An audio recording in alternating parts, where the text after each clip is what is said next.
dan bersamamu.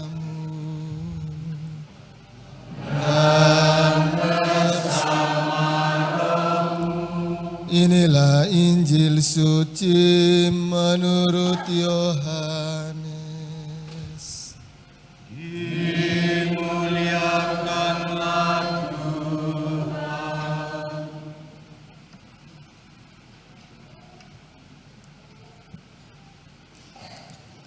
Sekali peristiwa berdiri bersama dua orang muridnya di tempat ia membaptis orang di sungai Yordan. Ketika melihat Yesus lewat, Yohanes berkata, "Lihatlah anak domba Allah." Mendengar apa yang dikatakan Yohanes, kedua murid itu pergi mengikuti Yesus. Tetapi Yesus menoleh ke belakang. Melihat bahwa mereka mengikuti Dia, Yesus lalu berkata kepada mereka, "Apakah yang kamu cari?" Kata mereka kepadanya, "Rabi," artinya guru, "di manakah engkau tinggal?" Yesus berkata kepada mereka, "Marilah dan kamu akan melihatnya." Mereka pun datang dan melihat di mana Yesus tinggal, dan hari itu mereka tinggal bersama-sama dengan Dia. Waktu itu kira-kira pukul 4.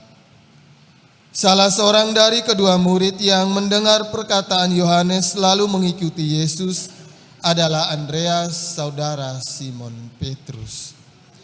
Andreas mula-mula menemui Simon saudaranya dan ia berkata kepadanya, "Kami telah menemukan Mesias," artinya Kristus. Lalu Andreas membawa Simon kepada Yesus. Yesus memandang dia dan berkata, "Engkau Simon anak Yohanes, engkau akan dinamakan Kefas," artinya Petrus. Demikianlah sabda Tuhan. Terpujilah Kristus.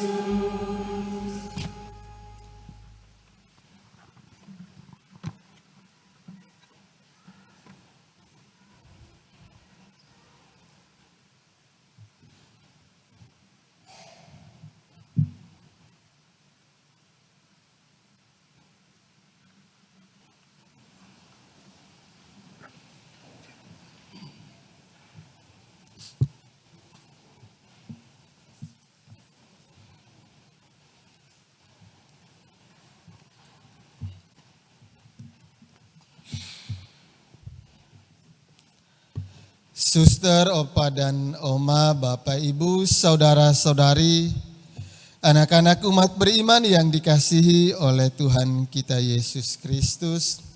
Sekali lagi selamat pagi dan selamat hari Minggu untuk kita semua. Semua sehat? Puji Tuhan. Ketika menyiapkan renungan untuk pagi ini, membaca dan merenungkan terutama bacaan pertama dan bacaan Injil, kisah tentang panggilan. Itu saya ingat kembali ketika berapa puluh tahun lalu masih sekami ada lagu yang sangat menarik. Judulnya "Dengar Dia Panggil Nama Saya". Bapak Ibu tahu lagu ini? Kalau tahu coba kita nyanyi. Dengar Dia panggil nama saya, dengar Dia panggil namamu, dengar Dia panggil nama saya, juga Dia panggil namamu. Oh, bila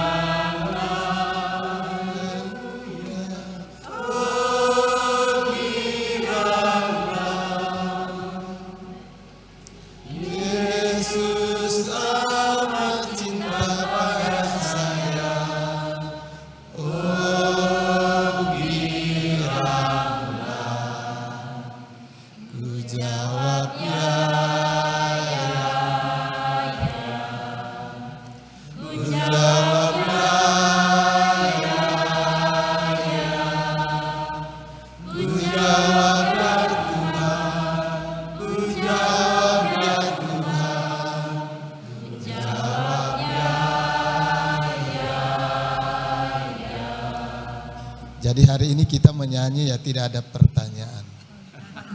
Ku jawab iya, iya. Itu kisah tentang panggilan Samuel dan juga dua murid dalam Injil tadi. Kalau khotbah tentang panggilan saya rasa kita sudah sering mendengarnya. Pagi ini saya mengajak kita untuk merenungkan apa yang Yesus lakukan ketika orang-orang yang dipanggilnya itu datang kepadanya. Apa yang kamu cari? Yesus bersikap begitu ramah dan sopan dengan para pendatang baru. Yesus mengajak kita semua untuk bersikap demikian terhadap sesama kita yang lain. Sepanjang perjalanan hidup kita hingga saat ini, ketika berjumpa dengan orang asing, kita bersikap seperti Yesus atau malah kita menjauh karena takut atau karena merasa tidak biasa atau merasa risih dengan orang baru. Bapak Ibu, saudara-saudari umat beriman yang dikasihi oleh Tuhan kita Yesus Kristus. Kedua murid mengatakan kepada Yesus, "Di mana engkau tinggal?"